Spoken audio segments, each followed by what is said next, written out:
Welcome to New Mexico Black Rifle Operators Union. I'm your host, Sean. So I was thinking about how the battle is going in the 2A world and what we're up against. And one of the things that I see coming up against that we need to be very cognizant of, because they're doing it in multiple ways. Washington State started it. Now Oregon started it. Oregon has a House bill called 114, or Ballot Measure 114. And what they're trying to do is go after this using the electorate, or trying to use the electorate, to ban guns, not just ban semi-automatic weapons, but to permit them, and to permit ammunition, and to ban magazines. Now, why is this scary? Having worked for a Bureau of Elections in New Mexico, what I know is how they phrase something on the ballot matters. If they say or write this measure in a certain way, it's going to get even normal gun owners interested in possibly doing this, because they'll add some sort of context or some sort of out of context piece, like, if we do this, this is to curtail crime.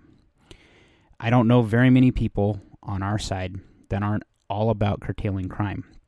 But in this particular case, permitting firearms or prohibiting firearms, especially semi-automatics or magazines, which are in common use, which they have already fought in Oregon and lost, because the judge in that court, in that circuit court that is, said that they had the constitutional right to go ahead and do what they're doing right now.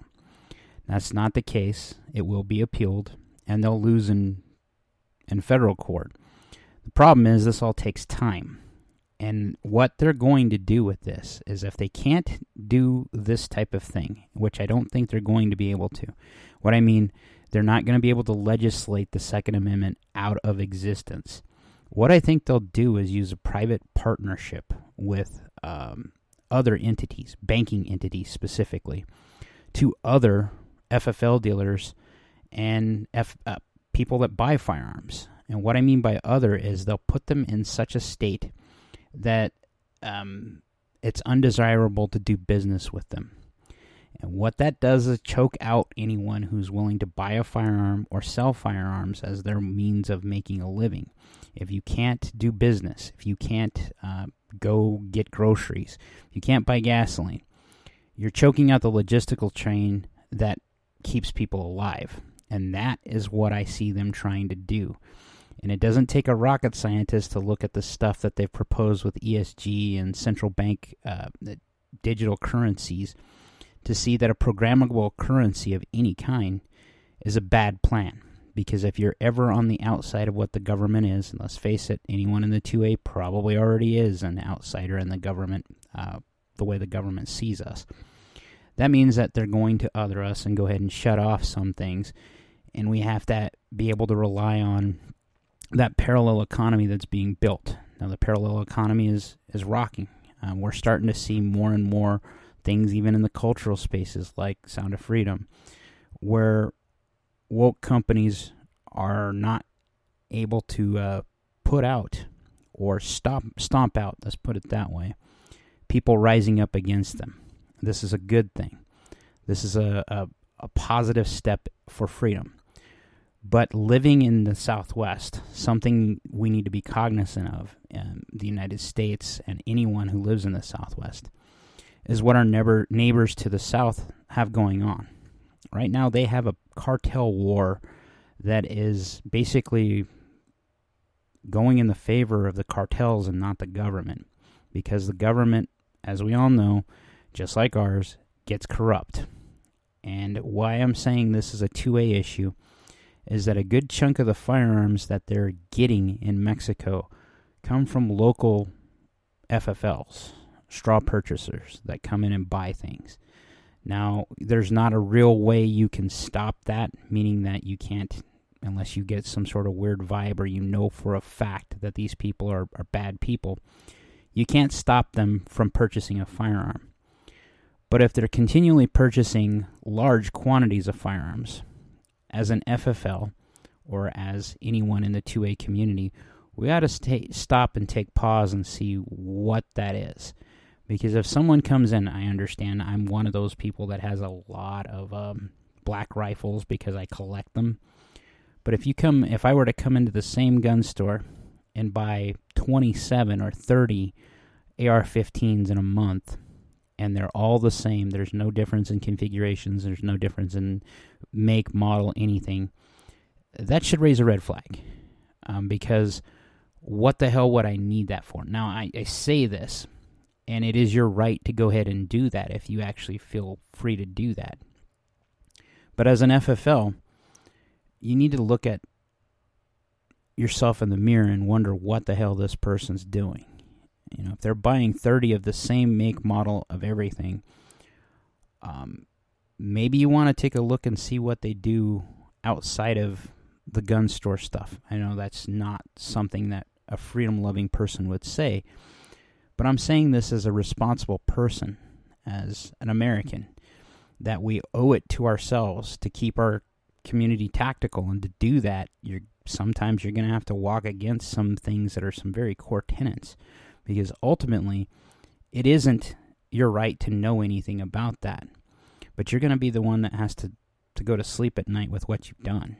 And if you're allowing war to break out on a street where guns aren't allowed, I understand there could be some pros to that in your mindset, as the government is a bad thing anyway. But if you look at the poor people that are caught in the crossfires that are happening south of the border, you have to think it's not going to take too long for that violence to cross into our border. Now, when it does, what do I expect? I expect an overreaction. I expect the military groups here, the people in Washington, becoming war hawkish and going, wow, we got a problem here and we can fix this. What's interesting is if you look at what the cartels are using to fight their fights, they're using modern technology. They're using a lot of American weapons, for one. That's why I even mentioned that maybe we should take a look at what we're selling to our neighbors to the south. But there's a lot of things that I would have never expected. Law missiles from the 70s. That had to come off the back of a truck in the United States. Someone had to see that this was going out for disposal, saw a way to make a quick buck, and they went ahead and sold it. And normally I wouldn't have a problem with that, except for where is it going? And that's what bothers me the most. The same thing with you're seeing AT-4s, M240 Bravos, M249s, if you don't know what those are, belt-fed machine guns, and 50 caliber Barretts ending up in the cartel's hands. They're using drones, and they have a drone force now to drop grenades. They've learned from the Ukrainians. They've also started using IEDs to stop and fight other cartels. They're even using these against police forces, and the police and the military are kind of blended in Mexico, and the military, they're using them against them.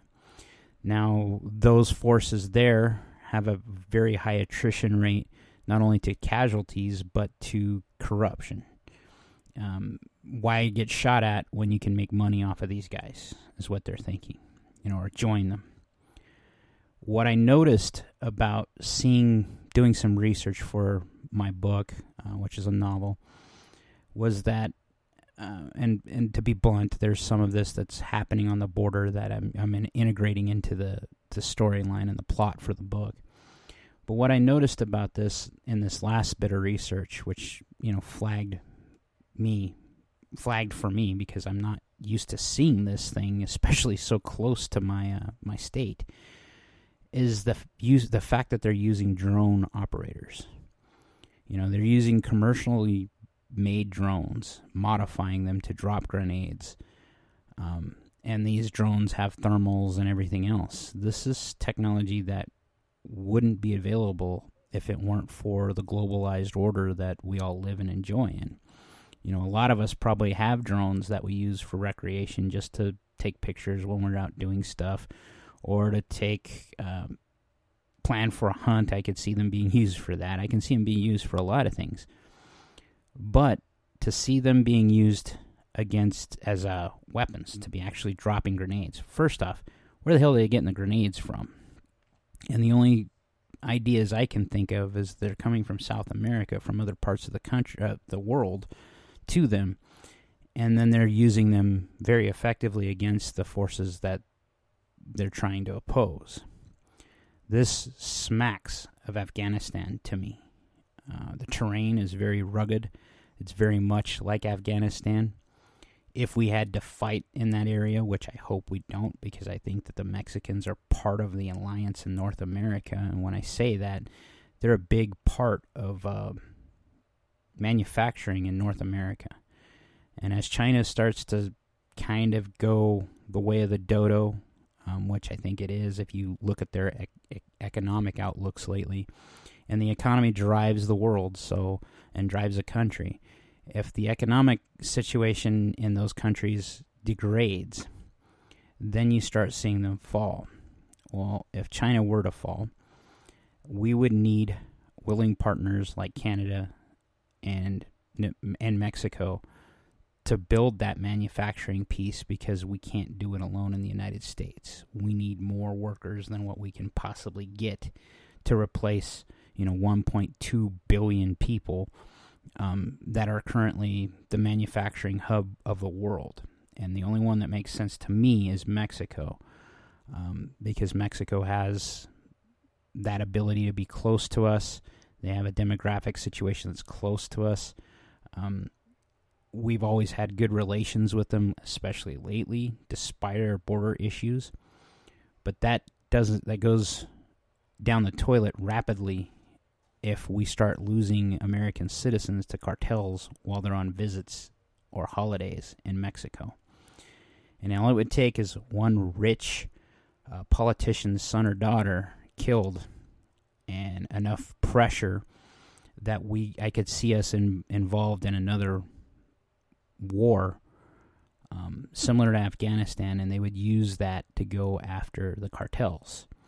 Now, when they did that, they would demonize us instantly, because if we or FFLs are somehow allowing weapons to get there from the United States, they're going to demonize those FFLs, and they're already demonized, because they're going to see them as a weapon source for the enemy. And that's something we can't allow, because FFLs are kind of the lifeblood of the 2A. Without them, as much as I would like to say we can, carry on, we can't. We need replenishment of certain items, certain things that only we can get through the FFL if we're doing it legally. Now, if it breaks down that much, I expect a lot more illicit traffic, but that's also going to, in those arms and those weapons and those pieces, parts, and that will cause an overcorrection with our government. Our government isn't good about the right amount of force needed to do something. It usually overcorrects for things. This is where we need to be very vigilant, like I said. It doesn't take a rocket scientist to see this type of thing. And when you start seeing the push from places like Oregon to ban firearms because they see them as an evil thing already, all we need is a national push to demonize firearms even more. And that's what would happen if something were to pop off in Mexico or on our border. We've already had cartel guys spotted on the border in Texas with 50 calibers and with anti-aircraft stuff coming this direction to help guide the coyotes here, that are leading the human trafficking stuff, that are trafficking illegal immigrants or illegals, period. Let's not even call them immigrants, to the United States. There will be a fight that we end up having to fight. And I think one of the things that could curtail this is something that isn't very popular with the left, and that's shutting down the border. Because if we actually shut down the border and secure it, they cannot cross it without military reprisal. And I think the first time that one of these cartel guys or one of these big cartels was interjected or interceded by an actual military force, a trained military force that had the armaments that the United States has, they would turn tail and run. Even with their 50 cals, even with their heavy arms, you're not going to fight an American military group when they have air cover, when they have actual armored vehicles that can stop or prevent IEDs. Your drones aren't going to help you, and we can actually knock them out of the air before they can even fly by denying them the frequencies and ability to even launch. That's what you're coming up against with the United States military. That is what we would need to do to our border to secure it for the future. And in securing the border, we secure the 2A for the future. Now, what I said earlier about keeping track of, 30 or 40 guns may put a bitter taste in a lot of people's mouths. And the reason why that is because who the hell am I to say we should keep track of anything? It's very anti-ANCAP. And I agree. That's why I have some heartburn about what I'm saying here. But if we are actually going to do anything to protect the Second Amendment, we have to be good stewards of it. And we have to call bullshit out when we see bullshit. And this is nothing but bullshit. Like, share, subscribe, be great. I can't let it slide. My politics are rather controversial. Who would have thought?